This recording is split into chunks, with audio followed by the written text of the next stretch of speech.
Hi, my name is Vanessa Lara and I'm going to talk about the importance of hormones. First of all, what are the hormones? The hormones are the chemical substances that affect the activity of another part of the body. In essence, the hormones serve as a messenger coordinating and controlling the activities throughout the body. A hormone binds into a receptor much like a key fits into a lock. Once the hormone locks into its receptor, it transmits a message that causes the target site to do a specific action.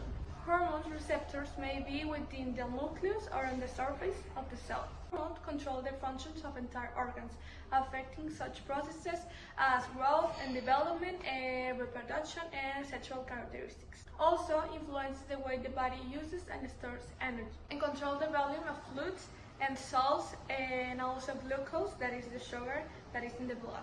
With this, we know that a very small amount of hormones can trigger very large responses of the body. The hormones circulate all around the body. Each type of hormone can affect a certain organ or tissue. Some hormones affect only one or two organs, where other hormones affect through the body. Thank you.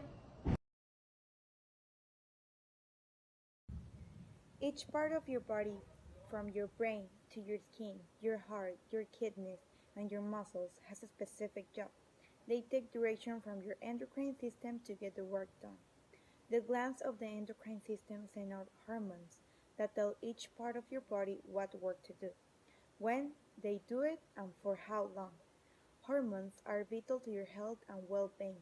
They work slowly over time and affect many different processes, including mood. Hormones do affect mood. They do much more in the body than that. Hormones are involved in some way in most bodily functions, from the basic hunger heart rate to the complex reproduction and emotion. Sometimes hormones get out of balance that can lead to problems like diabetes, weight gain or loss, infertility, weak bones, and other problems. The hormones are really important in a child's growth, especially during puberty. Hormones play a big role in an adolescent's development and overall health. How might behaviors affect hormones? I'm going to use birds for an example. The Beerson example demonstrates how hormones can affect behavior, but as noted, the reciprocal relation also occurs. That is, behavior can affect hormone concentrations. For example, the sight of a territorial intruder may elevate blood testosterone concentrations in resident male birds and thereby stimulate singing or fighting behavior. Similarly, male mice or rhesus monkeys that lose a fight decreases circulating testosterone concentration for several days or even weeks afterward. Comparable results have also been reported in humans. Testosterone concentrations are affected not only in humans involved in physical combat, but also in those involved in simulated battles. For example, testosterone concentrations were elevated in winners and reduced in losers of regional chess tournaments. The endocrine system is a collection of glands that produce hormones that regulate metabolism, growth and development, tissue function, sexual function, reproduction, among others. It is made up of groups of cells that form glands isolated to the epithelium of the respiratory and digestive system. The glands produce and secrete hormones and chemical substances produced in the body that regulate the activity of cells and organs. In humans, the major endocrine glands are the thyroid gland and the adrenal gland.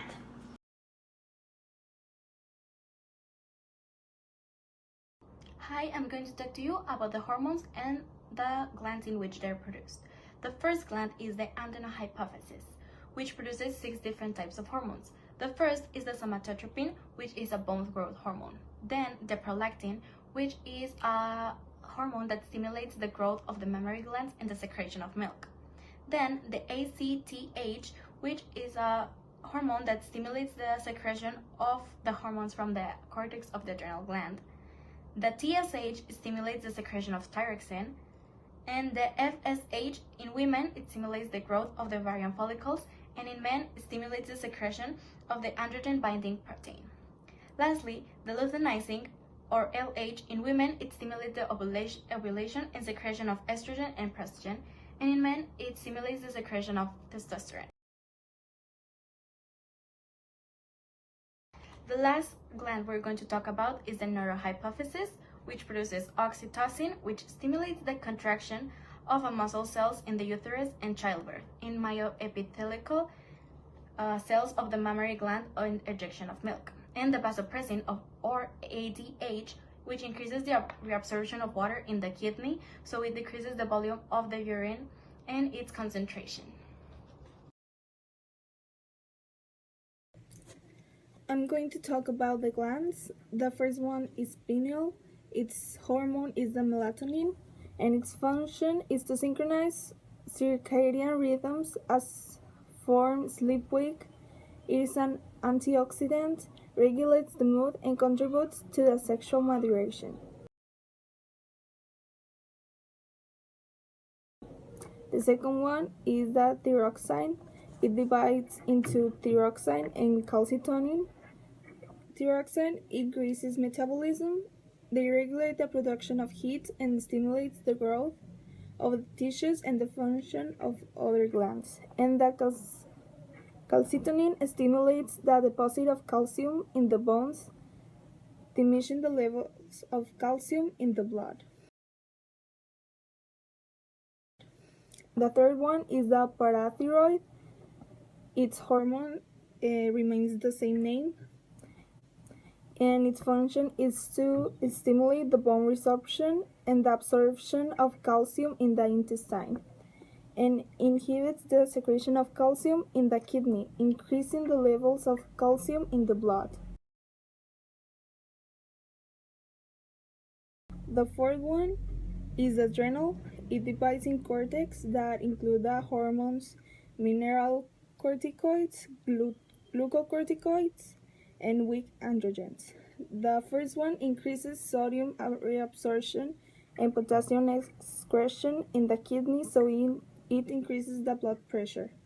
The second one regulates the metabolism of carbohydrates and lipids and inhibits the immune response. The third one provides masculinizing features. Then there's the medulla that divides in adrenaline, that it stimulates glucose hepatic, increases respiratory and cardiac frequencies. And the noradrenaline stimulates the vasoconstriction, which increases blood pressure. The last gland is called pancreas. It divides in glucagon that increases blood glucose, then the insulin that decreases the blood glucose, the somatostatin that inhibits the secretion of endocrines, pancreatic hormones, and exocrine enzymes. And the last one is the pancreatic polypeptide that stimulates the secretion of gastric enzymes and inhibits the secretion of pancreatic enzymes and the release of the bile.